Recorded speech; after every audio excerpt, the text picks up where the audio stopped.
राम राम। इस दुनिया में अगर आपने किसी का भी ऋण देना है तो चाहे आपके कितने भी जन्म बीत जाएं, लेकिन किसी न किसी रूप में आकर आपको वो ऋण, आपको वो कर्ज चुकाना ही पड़ता है। किसी नगर में एक धर्मशाला में एक दंपत्ति रुके हुए थे।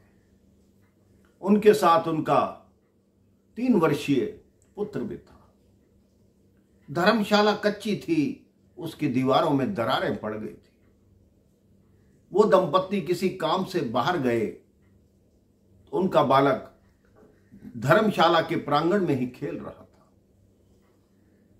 जब वो वापस लौटे, उन्होंने देखा उनका बच्चा जिस आंगन में बैठा है उसके सामने ही एक बहुत विषैला सर्प बैठा है और बार बार फन उनके बच्चे की तरफ कर रहा है।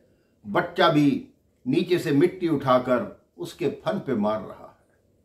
माता पिता दोनों घबरा गए।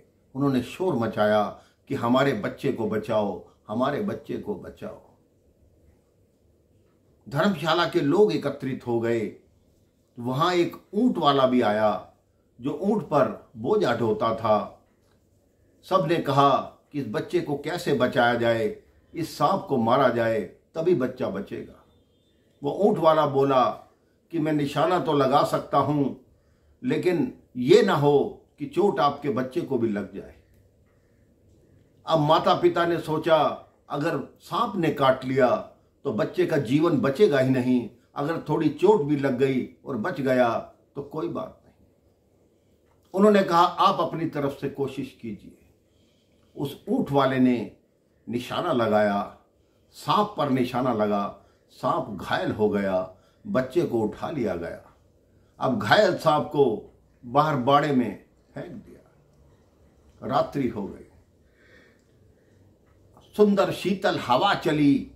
वो सांप जो घायल अवस्था में था, जो बेहोशी में था, वो जागृत हुआ। उसने आकर उस ऊंट वाले को डस लिया।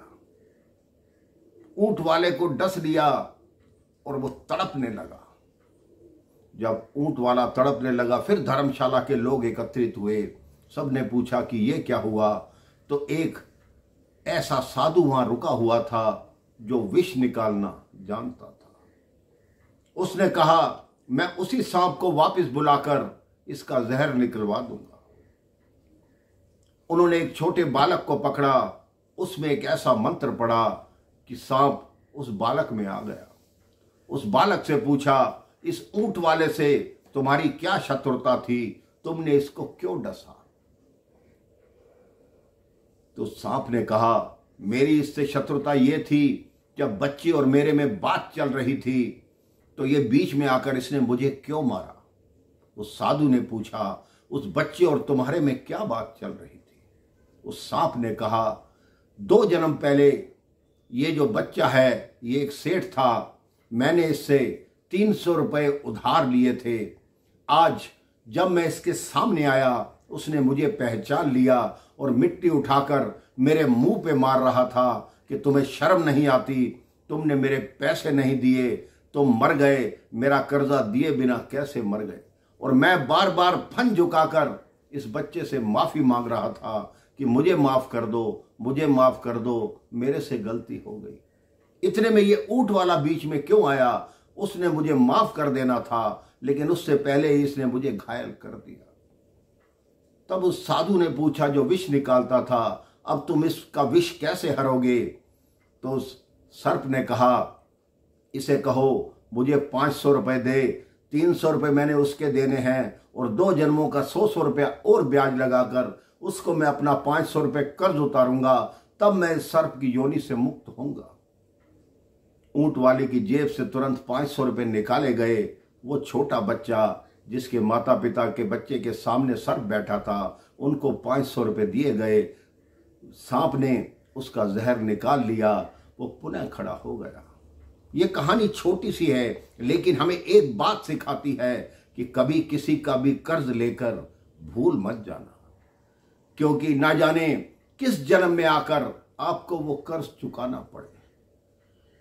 जितना धन आपके पास है उसमें खुश रहिए, सुखी रहिए, कोशिश करिए किसी से कर्ज मत लीजिए, लेकिन अगर मजबूरी में लेना भी पड़ा है तो उसको समय के हिसाब से चुका दीजिए।